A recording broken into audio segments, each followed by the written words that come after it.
Hey there, this is Carrie Clark with SpeechAndLanguageKids.com and the Speech Therapy Solution. Today I am answering a question from Lynn about phonological awareness skills for older children who are already reading. So this would be a child who is into reading instruction and is still struggling with those phonological awareness skills.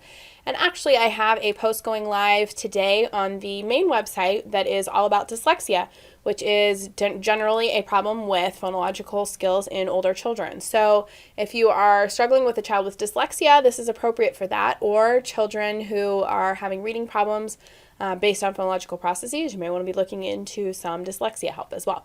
So for these kiddos who are having trouble with the phonological awareness skills, you still want to work on those same phonological processes, those same phonological awareness skills that you would for younger students. And if you would like detailed information on how to work on each of those different skills. These are skills like rhyming, blending, segmenting.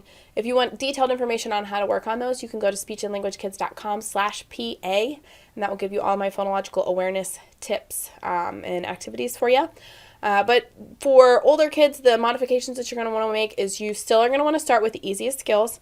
So go all the way back to, I'm trying to remember, I guess rhyming is first. Go all the way back to rhyming and then go up through segmenting and blending of syllables and then on down to specific sounds, individual sounds. So work your way through that process the same way you would for a younger kid. Start with the easier ones and only move up once they've mastered that.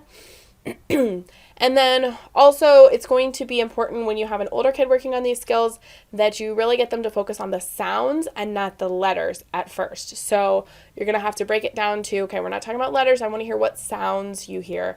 And it's going to take them a while to understand that you are asking for them to say stuff like B instead of B. So if they've already had that instruction, you kind of have to back down and say, okay, I know that you know how to do the letters, but right now we're talking about sounds, and really help the child understand the difference between a sound and a letter. Now, the other thing that I like to do for this, I'm sorry, my voice is kind of going, I don't have much of a voice right now, so I apologize. Hopefully you can still hear me.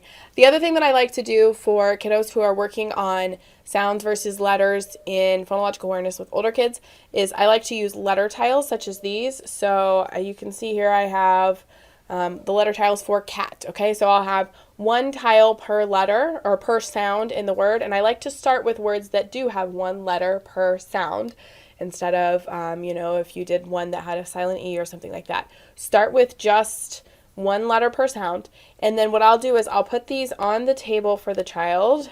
Let's see if I can do this. So I'd put them on the table upside down. So I would have it like this. So let's say that we're working on blending. So I would say, okay, I have a word with 3 sounds in it. So this is what the child sees, the back of the tiles. And I'll say the sounds are k, a, t. And then I will have the child think about it. K, a, t.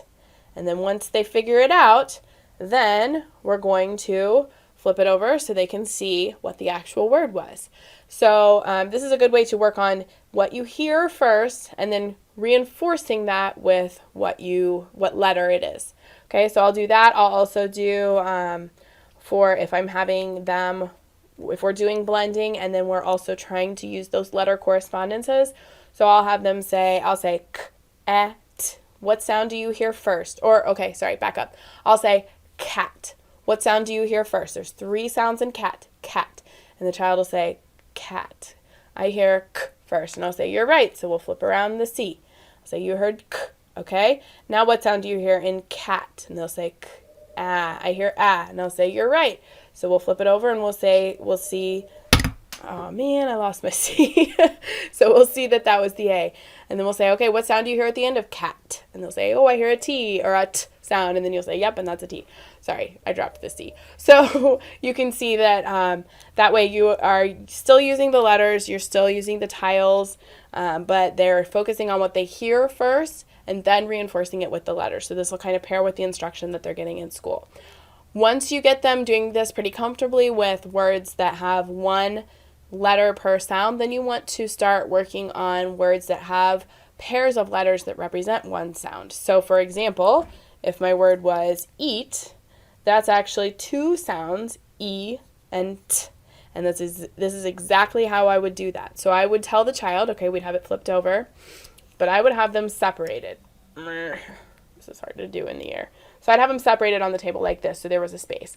And I would say this word has 2 sounds, but one of those sounds is made up of 2 letters. So I'll say this is eat. The word is eat. What do you hear first? And they'll say, I hear E.